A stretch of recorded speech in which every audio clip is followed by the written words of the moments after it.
The desert air shimmered with heat even before dawn. Along the thin defensive line at El Alamein in July 1942, men from the Australian 9th Division waited in their shallow scrapes, rifles ready. When the German panzers came rolling out of the dust, engines roaring, what happened next would surprise even experienced British officers watching from command posts further back. The Australians didn't dig in deeper. They didn't wait for orders or reinforcements. Within minutes, they were moving forward, straight into the counterattack. This wasn't recklessness, it was doctrine, and it was distinctively ANZAC. Throughout the Second World War, Australian and New Zealand forces developed a reputation that set them apart from other Allied troops. When attacked, they hit back immediately, aggressively, often before the enemy had time to consolidate gains.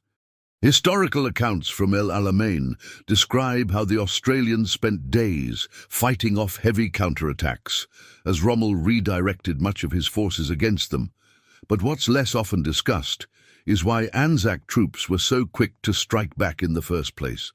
The reasons run deeper than simple courage. They're rooted in the geography these men came from, the wars their fathers fought, the training they received, and the stark realities of fighting far from home with limited reserves. To understand why ANZAC soldiers counterattacked when others took cover, you need to understand who they were and what shaped them.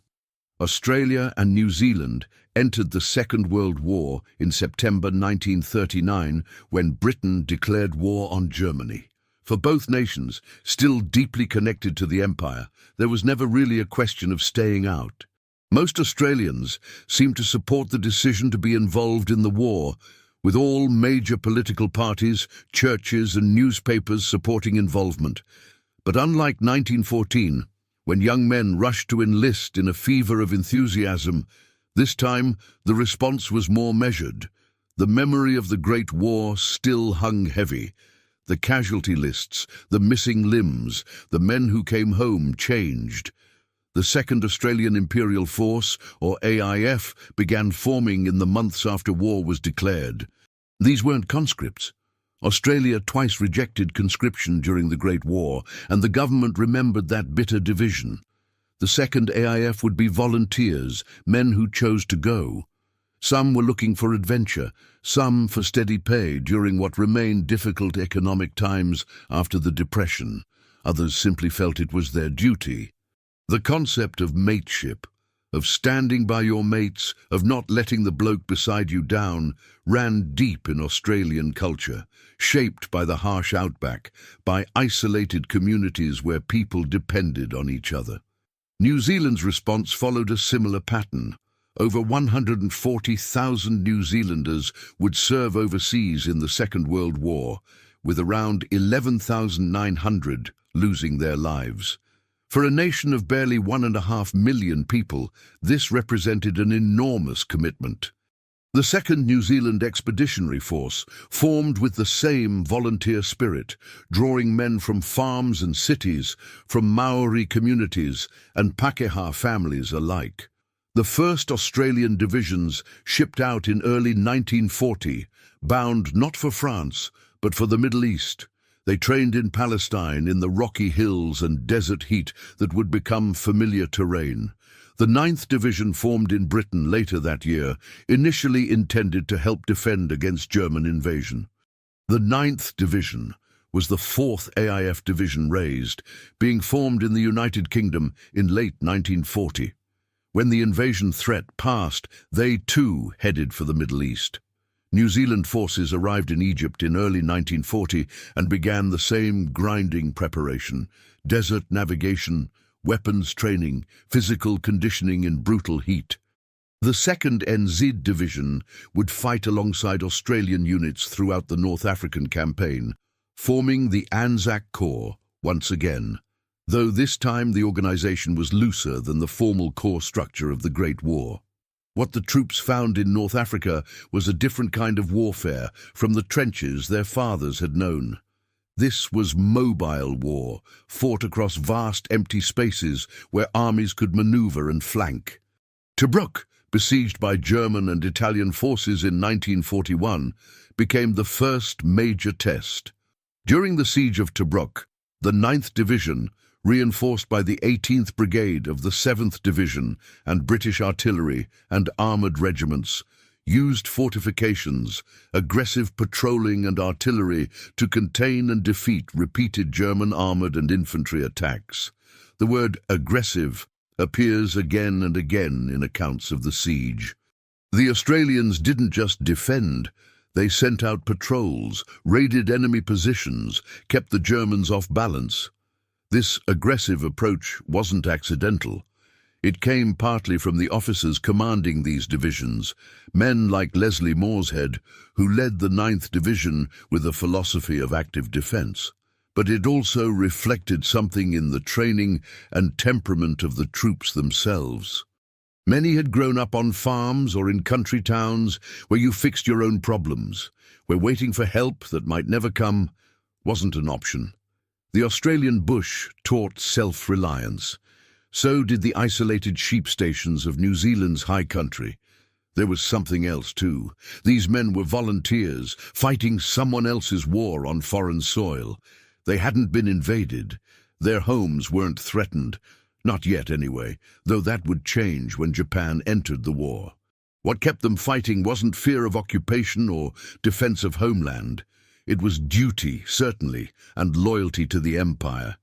But more immediately, it was loyalty to each other, to the bloke in the next trench, to your section, your platoon, your battalion.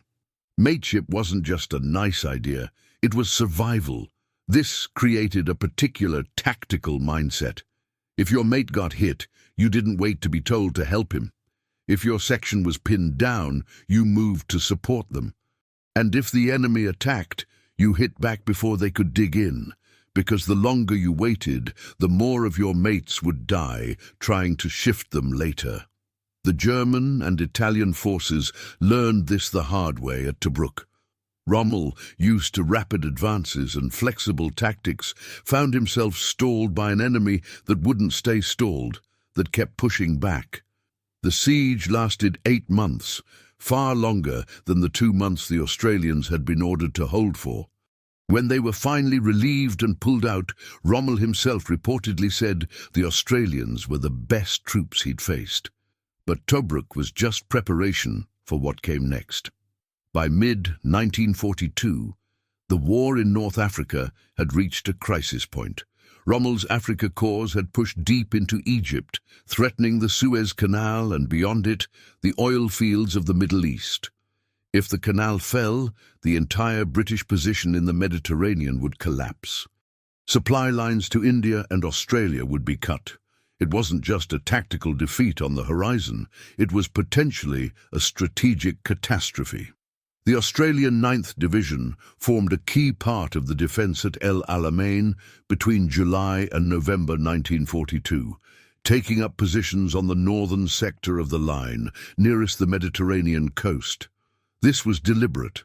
The British command knew what to expect from the Australians by now, put them where the fighting would be heaviest. The terrain at El Alamein was deceptive. It looked flat, featureless, just sand and rock with a few low ridges, but those ridges mattered. They provided observation over the surrounding desert, and whoever held them could direct artillery fire and see enemy movements. The Australians understood this immediately, so did Rommel. On the 10th of July 1942, before dawn, the 26th Brigade attacked. The attack's objectives were the capture of the high ground west of Alamein and then the Tel El Isa Ridge. They went forward with artillery support and tanks, moving in darkness, and by first light they'd taken their objectives. The surprise was complete. Italian troops were overrun. German positions fell in quick succession. Then came the counterattacks. Rommel redirected his panzers north, recognizing immediately that the Australians had seized crucial ground. For the next 6 days, German armoured and infantry units hammered at the newly captured positions. This is where the pattern emerged that would define the rest of the fighting at El Alamein. When German tanks approached, standard Allied doctrine of the time called for infantry to take cover, rely on anti-tank guns and artillery, and wait for their own armour to arrive. A defensive posture. Save strength, minimize casualties, hold the position. The Australians did something different. They used their anti-tank guns, certainly. The 2/3 Anti-Tank Regiment was among the most effective in the 8th Army. They called in artillery, absolutely. But they also sent infantry forward to meet the counterattacks. Small groups, often just a section or platoon, would advance under covering fire to hit German infantry accompanying the panzers. They'd work around the flanks, use ground cover, get close enough to engage the supporting troops with grenades and rifles. It was dangerous work. The casualty rates were higher than they would have been sitting in a trench. But it had an effect. German infantry, already tired from days of fighting, found themselves constantly pressured. They couldn't consolidate, they couldn't dig proper positions, and without infantry support, the panzers were vulnerable, blind to threats from close range, unable to hold ground they'd taken. Historical records indicate that despite intense German efforts, the Australians held their positions around Tel El Asa through days of counterattacks. More than that, they expanded them. On the 22nd of July, the 24th and 26th Brigades attacked again, pushing further into German lines, taking more of the strategic ridgeline. This aggressive response pattern wasn't unique to El Alamein. It appeared consistently across ANZAC operations. At Crete in May 1941, when German paratroopers landed, New Zealand forces launched multiple counterattacks, including by the 28th Maori Battalion. The Germans had achieved tactical surprise with their airborne assault, but instead of letting them consolidate the captured airfield at Malem, the New Zealanders struck back repeatedly. The counterattacks failed. Ultimately, Crete was lost, but they delayed German plans and inflicted heavy casualties on elite Fallschirmjäger units. In the Pacific Theatre, the same pattern held. When Australian militia troops, not even the battle-hardened AIF divisions, but home defence forces, faced Japanese veterans on the Kokoda track in New Guinea during 1942, they counterattacked. These were poorly equipped, barely trained men, some of them teenagers, facing an enemy with far superior jungle warfare experience. By conventional military logic, they should have retreated, fallen back to prepared positions, waited for reinforcements. Instead, time and again, they attacked. The question isn't whether ANZAC forces counterattacked aggressively. The historical record is clear on that. The question is why. What made this the default response, even when it seemed tactically inadvisable? Part of the answer lies in training. British military doctrine of the period emphasized preparation, coordination, set-piece attacks with proper artillery support. There's nothing wrong with this approach. It won battles, saved lives, but it took time. Standard Commonwealth defensive doctrine called for mobile reserves to counterattack any enemy penetration, with front-line positions that were fluid and mutually supporting. The theory was sound. Wait for the enemy to attack, let them exhaust themselves, then bring up fresh troops for a coordinated counterattack. ANZAC forces understood this doctrine, they'd trained in it, but in practice they often modified it. The mobile reserves became the forward troops themselves. The coordinated counterattack happened in minutes, not hours. Initiative was pushed down to lower levels, section leaders, platoon commanders, sometimes individual soldiers making decisions on the spot. This reflected the nature of the armies they'd built. Australia and New Zealand simply didn't have unlimited manpower. They couldn't afford to trade space for time, to fall back and wait for massive reinforcements. Every bit of ground lost meant more ground to retake later, and retaking cost more lives than holding. Better to hit back immediately, while the enemy was still disorganized from their own attack, before they could bring up support weapons and dig in properly. There was also the matter of distance. These men were fighting 8,000 miles from home. Reinforcements took months to arrive. Equipment lost couldn't be quickly replaced. They had what they had, and they had to make it work. This created a culture of self-reliance at the unit level. You solved your own problems. You didn't wait for someone else to fix them. The officers encouraged this. Australian and New Zealand commanders tended to give broad objectives rather than detailed orders. Take that ridge. Hold this position. How you did it was largely up to you. This wasn't disorganization. It was a deliberate command philosophy that recognized battlefield conditions change rapidly. The man on the spot usually knows better than someone in a command post 5 miles back. This contrasted with German doctrine in some ways, but paralleled it in others. The Germans also emphasized initiative and rapid response. Their concept of Auftragstactik, mission-type orders, gave subordinates freedom to achieve objectives however they saw fit. But German tactical doctrine also emphasized the immediate counterattack, the Gegenstoß.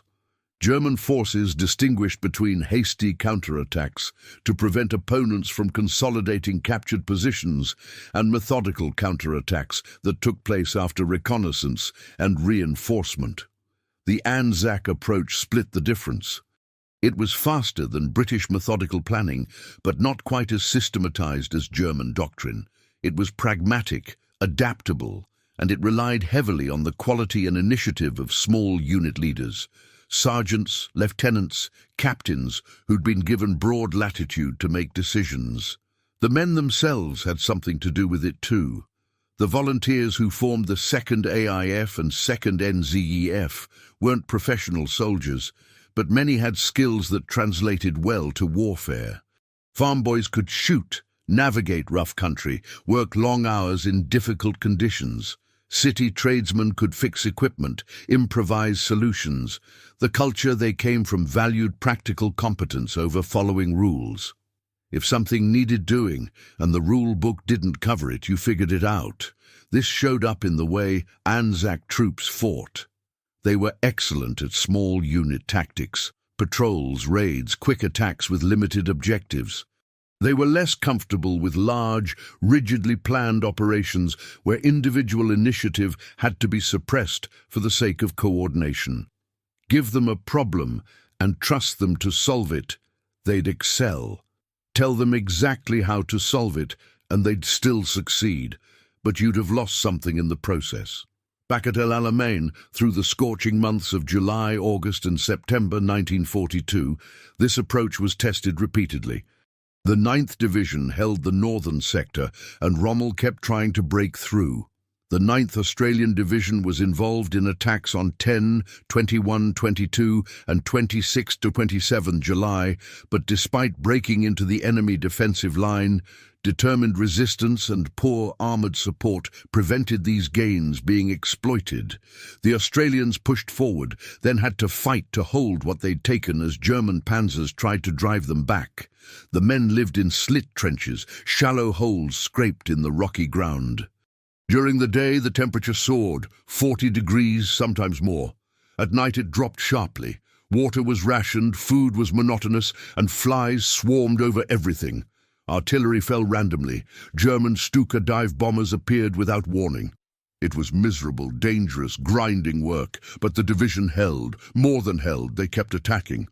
On the 1st of September, the 215th Battalion raided German positions, killing 150 Germans and taking another 140 prisoner, though the Australians lost 39 killed, 109 wounded and another 25 missing. This wasn't defensive fighting. This was maintaining pressure, keeping the enemy off balance, refusing to let them settle into comfortable positions. When the main Allied offensive began in late October, the Second Battle of El Alamein, the 9th Australian Division formed the northernmost of the 8 divisions of the 8th Army. They attacked on the 23rd of October with the rest of the 8th Army in a massive artillery barrage, followed by infantry assault. The plan called for armoured divisions to break through once infantry had cleared paths through the German minefields. The armour stalled. Poor coordination, stronger than expected resistance, confusion in the darkness, the reasons hardly mattered to the infantry who'd done their part and now found themselves holding exposed positions. The Germans counterattacked, and again the 9th Division's response followed the now familiar pattern. They didn't pull back to more defensible positions. They went forward. Between the 26th of October and the 2nd of November, the 9th Australian Division experienced the most ferocious fighting it was involved in throughout the war.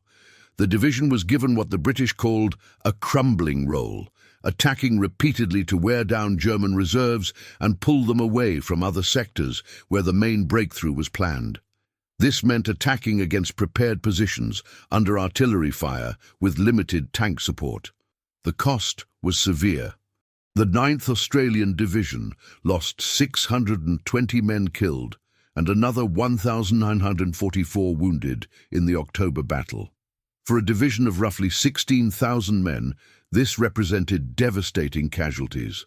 Entire companies were reduced to platoon strength. Battalions that went into battle, nearly 1,000 strong, came out with half that number. Yet they kept attacking.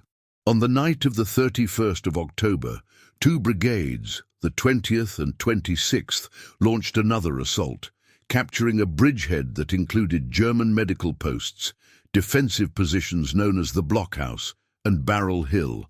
The next day, German panzers counterattacked in force. British and Australian troops fought together to hold the position, and they held it, though barely.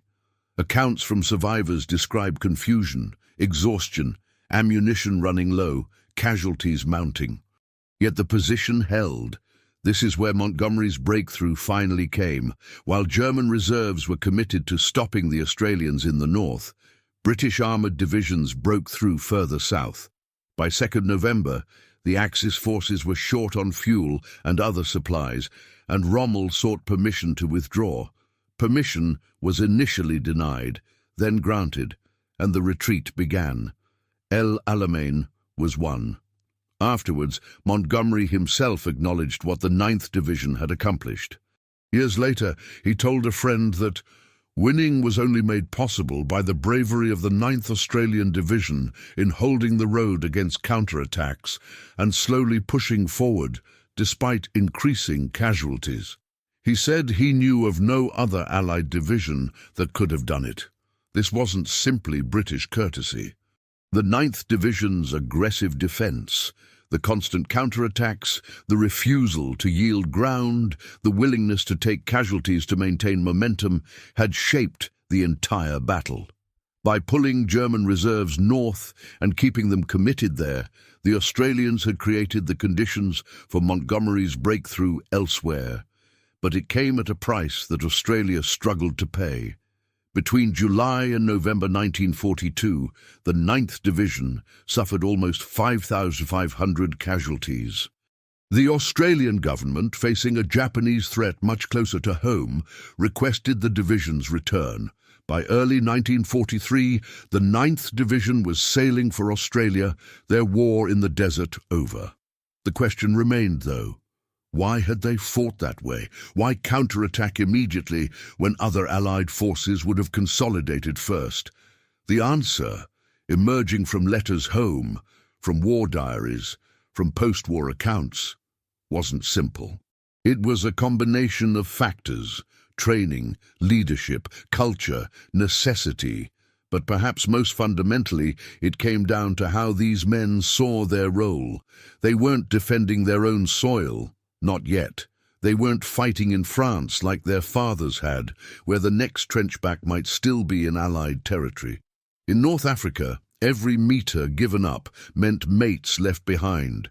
Every minute allowed the enemy to consolidate meant more mates would die taking it back, so you didn't give ground. And when the enemy attacked, you hit them before they could settle, before they could bring up machine guns and anti-tank weapons and make it harder for the next attack. It wasn't complicated military theory. It was practical, brutal arithmetic. Attack now with the force you have, or attack later with fewer men against stronger positions. The choice seemed obvious. Of course, there were times this approach failed. Times when immediate counterattacks walked into prepared defences and were cut down, times when waiting, preparing properly, coordinating with armour and artillery would have saved lives. The aggressive ANZAC doctrine wasn't always the right answer, But often enough it was, often enough to become the expected response, the standard operating procedure, the way ANZAC forces fought. As the 9th Division prepared to leave North Africa, many wondered if this style of warfare would translate to the Pacific. The jungle was different from the desert. The enemy was different. Would the same aggressive tactics work against Japanese forces who'd already demonstrated their own willingness to counterattack immediately, their own disregard for casualties? The answer would come soon enough, in the green hell of New Guinea, on the razor-backed ridges of the Finisterres, in the coastal swamps of Borneo. The 9th Division's war was far from over. And the pattern established in the desert, attack when attacked, counterattack immediately, never let the enemy consolidate, would be tested again in conditions none of them had trained for. The jungle was nothing like the desert. In North Africa, you could see for miles. Open ground, clear fields of fire, tanks maneuvering across flat terrain. In New Guinea, you couldn't see 20 meters through the green tangle. The air was thick with moisture, thick with insects, thick with the smell of rot. And somewhere in that green hell, the Japanese were waiting. When the men of the 9th Australian Division sailed home from Egypt in early 1943, they'd earned a rest. The division arrived at Fremantle in Western Australia on 18th of February, and all members were granted 3 weeks' leave. Welcome home parades were held in every Australian capital city. For a few brief weeks, the war seemed far away. But by April, the division was reforming in the Atherton tablelands of far north Queensland, and everything had changed. The enemy had changed. The terrain had changed. Even the division itself changed, converting from a desert force into what they called a jungle division. Many units were reorganized. The 9th Division Cavalry Regiment gave up its vehicles and became the 209th Cavalry Commando Regiment. New weapons appeared. New tactics were drilled.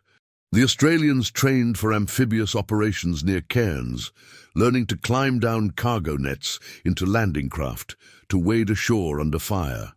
The question everyone wondered, though no one spoke it aloud, would the aggressive tactics that won at El Alamein work in the jungle?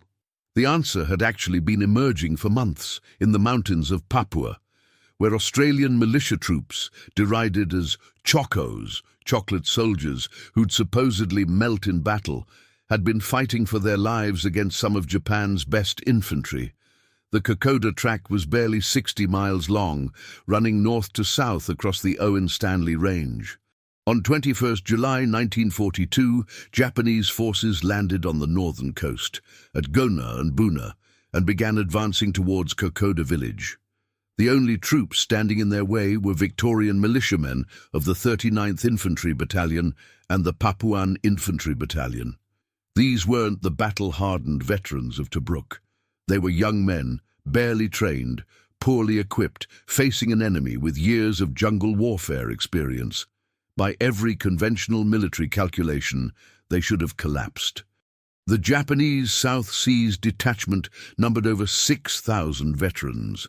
The 39th Battalion had perhaps 400 men scattered across defensive positions.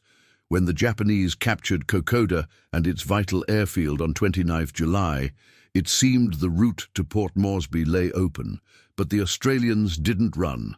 On 8th August, Maroubra Force launched a counterattack from Daniki and attempted to retake Kokoda. The attack failed. The Japanese were too strong, too well positioned. But the attempt itself mattered. These militia troops, these supposed chocolate soldiers, had attacked immediately, without waiting for reinforcements, without waiting for perfect conditions. The pattern established in the desert was emerging in the jungle, even among troops who'd never heard of El Alamein.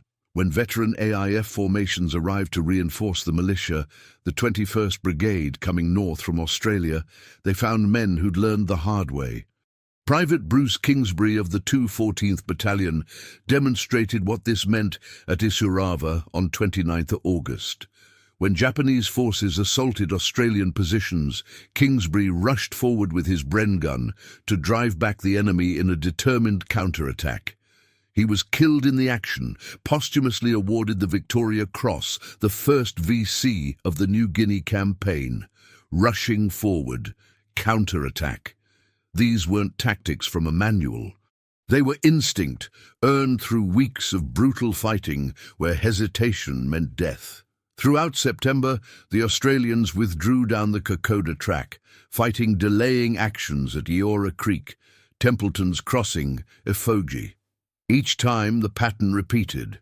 When the Japanese attacked, the Australians didn't just hold, they struck back. Small unit actions, section-level counterattacks, sometimes just a few men going forward with grenades and rifles to disrupt Japanese advances. By late September, the Japanese had reached Yoribaiwa Ridge, just 40 kilometers from Port Moresby. Then the situation reversed. Japanese forces, overextended and undersupplied, began withdrawing. The Australians went on the offensive, and the nature of the fighting shifted. Now it was the Japanese conducting fighting withdrawals, and the Australians learned another lesson. The enemy used the same tactics. Immediate counterattacks, aggressive defense. When pushed, strike back. The Kokoda Track campaign demonstrated something crucial about the ANZAC approach to immediate counterattack. It wasn't unique to Australians and New Zealanders. The Japanese used similar tactics, but it confirmed that aggressive response worked in jungle warfare, perhaps even more than in the desert. In close terrain where visibility was measured in meters, waiting gave the enemy time to set up killing zones. Attacking immediately, while they were still disorganized from their own assault, created opportunities.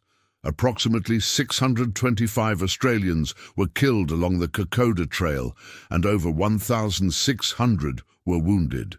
The Japanese suffered comparable losses, but Port Moresby held, and with it, the Allied position in the South Pacific remained secure. When the 9th Division deployed to New Guinea in September 1943, they brought lessons from both theatres. The division landed east of Lae in an amphibious assault, then began clearing the Huon Peninsula, some of the hardest fighting of the war. At Saddleburg, Australian infantry moved behind Matilda tanks in coordinated attacks that combined the firepower lessons of North Africa with the close-quarters tactics of jungle warfare. The fighting at Saddleburg and later at Shaggy Ridge wasn't about immediate counterattacks in the El Alamein sense. These were offensive operations, the Australians advancing against prepared Japanese positions. But the underlying principle remained. Maintain pressure, don't let the enemy consolidate, strike quickly when opportunities emerged. Historical records show the division adapted its aggressive doctrine to jungle conditions. Through aggressive patrolling, the 7th Division forced the Japanese out of positions in the extremely rugged Finisterre Range, taking the key Shaggy Ridge position by late January 1944. The RAF played a crucial supporting role, but it was infantry pushing forward, taking ground, refusing to let the Japanese settle into comfortable defensive positions. By 1945, as the war wound down, Australian forces were conducting 6 active campaigns across an arc from Bougainville to Borneo. The 9th Division's final involvement came in the Borneo landings, first at Tarakan Island on 1st May, then at Brunei Bay on 10th June. These operations were controversial. The war was clearly ending. Japan's defeat was inevitable. Senior Australian officers had misgivings about the operations, but they ensured the campaigns were well planned. At Tarakan, the 26th Brigade landed expecting to capture the island in 3 weeks. The Japanese held on for 2 months. There were nearly 900 Australian casualties, including 225 killed, not because Australian tactics had failed, but because the Japanese had learned the same lessons about defensive fighting. Dig deep, counterattack immediately, make every metre cost blood. The remainder of the 9th Division landed at Labuan and Brunei on 10th June 1945. The initial landings went unopposed, but Japanese resistance on Labuan Island continued until 21st June, with about 350 Australian casualties, including 114 killed. Again, the fighting was characterized by swift Australian advances met by immediate Japanese counterattacks. By the war's end, on 15th of August 1945, all major objectives in Borneo had been achieved. The 9th Division had fought in North Africa, Syria, Papua, New Guinea, and Borneo. The formal Japanese surrender in Borneo took place on 10th of September at Labuan, where Lieutenant General Masao Baba formally yielded to Major General George Wooten of the 9th Division. The 9th Division was the most highly decorated of the 4 AIF divisions raised during the war. It had been in frontline combat longer than any other Australian division. Between 1940 and 1945, the division suffered 2,632 killed in action, 7,501 wounded, and 1,163 captured, approximately 1/4 of all personnel who served with the division. So what had they proven? Why did ANZAC forces counterattack immediately while other Allied troops often took cover first? The answer isn't simple, and it's worth being honest about that. Different armies had different doctrines based on different circumstances, different equipment, different manpower situations. American forces, with their massive industrial capacity, could afford to wait for artillery and air support before attacking. British forces, after the bloodbath of the Great War, emphasized careful preparation and coordination. These weren't wrong approaches. They won battles, saved lives. But ANZAC forces fought under specific constraints that shaped their tactical culture. They were volunteers serving far from home with limited reserves. Every man lost was irreplaceable. Reinforcements took months to arrive. This created enormous pressure to minimize casualties, which seems paradoxical given their aggressive tactics. But the logic was sound. Letting an enemy consolidate meant more casualties later. Attacking immediately, while risky, often cost fewer lives in total than waiting. There was also the matter of trust. ANZAC commanders gave their troops broad objectives and trusted them to achieve those objectives however they saw fit. This wasn't universal. There were certainly commanders who preferred detailed control. But generally, Australian and New Zealand officers expected their men to use initiative. When a section commander saw an opportunity, he took it. He didn't wait for permission from company headquarters. This worked because of the troops themselves. The volunteers who formed the 2nd AIF and 2nd NZEF weren't professional soldiers, but many had practical skills that translated to warfare. They could navigate rough country, they could shoot, they could improvise. The culture they came from valued practical competence. If you saw a problem, you fixed it. If someone needed help, you helped them. Mateship wasn't just about friendship, it was about obligation. You looked after your mates. When your mate was pinned down by enemy fire, waiting for orders felt wrong.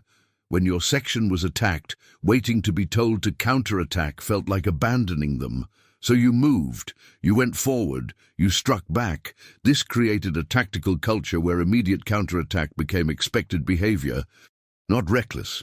Australian troops weren't suicidal, and they could be cautious when the situation demanded.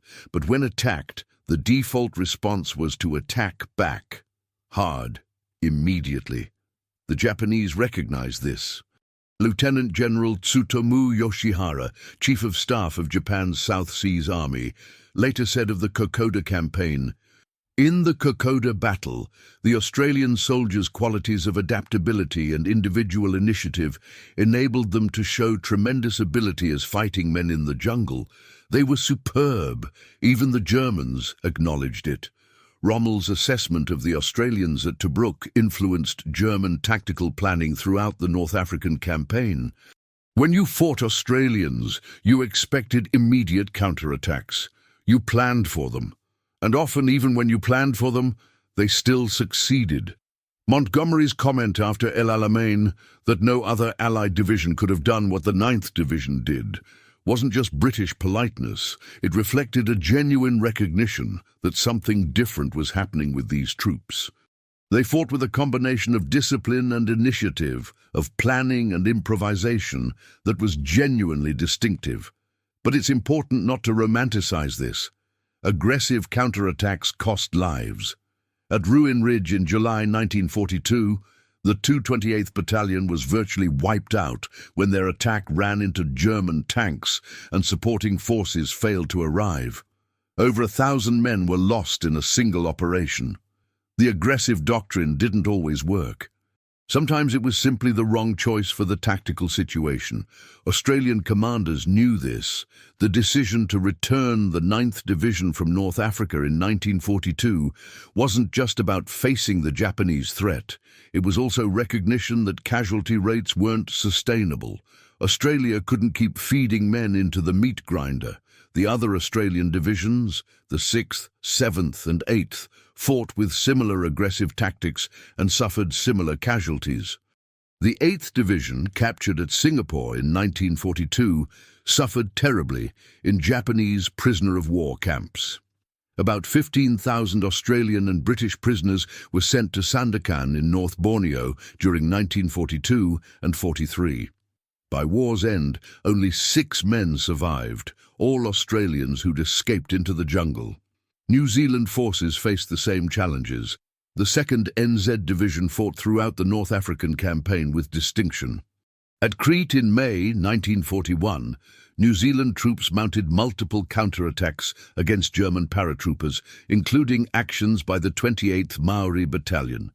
The Battle of Galatas saw a famous counterattack led by composite forces, including Greek troops, British officers, and New Zealand infantry that briefly retook the village. These weren't carefully planned operations. They were immediate responses to tactical situations, sometimes organized in minutes. Over 140,000 New Zealanders served overseas in the Second World War. Around 11,900 lost their lives. For a nation of barely 1.5 million people, this represented an enormous sacrifice. Like Australia, New Zealand couldn't afford unlimited casualties. Like Australia, they fought far from home with limited reserves. And like Australia, they developed a tactical culture emphasizing immediate, aggressive response. The question we started with was, why did ANZAC forces counterattack immediately while other allies often took cover first? The answer has multiple layers. Training and doctrine played a role. ANZAC forces were trained to take initiative. Leadership mattered. Commanders like Moorshead encouraged aggressive tactics. The troops themselves brought skills and attitudes from their civilian lives that translated to effective small unit action. Mateship created powerful bonds that made men willing to take risks for each other. But perhaps most fundamentally, it was necessity. Australia and New Zealand were small nations fighting a total war far from home. They couldn't match the industrial might of America or the manpower reserves of the Soviet Union. What they could do was field highly motivated volunteers who'd learned that hesitation cost lives, that waiting for the perfect moment meant that moment never came, that the best defense was often a rapid offense. This doesn't mean other Allied forces were wrong to fight differently. American doctrine, emphasizing firepower and coordination, liberated Europe and defeated Japan. Soviet doctrine, accepting massive casualties to achieve strategic objectives, broke the Wehrmacht. British doctrine, careful and methodical, won battles across multiple theaters. Different approaches worked for different armies in different circumstances. The ANZAC way, immediate counterattack, aggressive defense, maintaining constant pressure, worked for the forces Australia and New Zealand could field, given their constraints and circumstances. After the war ended, the 9th Division gradually demobilized. The headquarters disbanded on 10th of February 1946, and the last unit disbanded in May. The men went home to farms and cities, to jobs and families. Some continued serving, joining the British Commonwealth Occupation Force in Japan. but most returned to civilian life, carrying memories they rarely discussed. The aggressive tactics that characterized ANZAC forces in the Second World War became part of military tradition. Later, Australian and New Zealand forces in Korea, Vietnam, and other conflicts would reference that tradition. The idea that when attacked, you hit back immediately, aggressively, became part of the ANZAC identity. Whether this was always the right tactical choice is debatable. Military historians can point to times when aggressive counterattacks achieved decisive results and times when they led to unnecessary casualties. What's undeniable is that it was distinctively ANZAC. It reflected the culture, circumstances, and character of the men who fought. At El Alamein, Montgomery saw it firsthand. Australian troops responding to German counterattacks not by digging deeper, but by moving forward. At Kokoda, Japanese commanders encountered it, militia troops who attacked when they should have retreated. At Sattleberg, Shaggy Ridge, Tarakan, Brunei, everywhere ANZAC forces fought, the pattern repeated. When attacked, attack back. Don't wait, don't hesitate. Look after your mates. Do your duty. It's a simple philosophy, really. Perhaps too simple. War is complex, tactics are nuanced, and no single approach works in every situation, but sometimes simplicity has power. Sometimes the straightforward response, hit back, hit hard, hit now, is exactly what's needed. The men who fought at El Alamein and Kokoda, at Tobruk and Tarakan, didn't think of themselves as tactical innovators. They were doing what seemed necessary, what their training and instincts told them to do. They were looking after their mates, holding the line, getting the job done. That they did it with distinction, earning the respect of allies and enemies alike, that they developed a tactical approach recognizably their own. These are facts worth remembering, not to glorify war or claim superiority, but to understand what they achieved and why they achieved it the way they did. The 9th Division's final casualty figures tell part of the story. 2,732 killed, 7,501 wounded, 1,863 captured.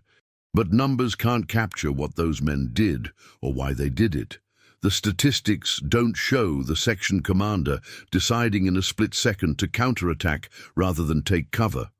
They don't show the private going forward because his mate needed help. They don't show the 1,000 small decisions that created a tactical culture. What remains is the record.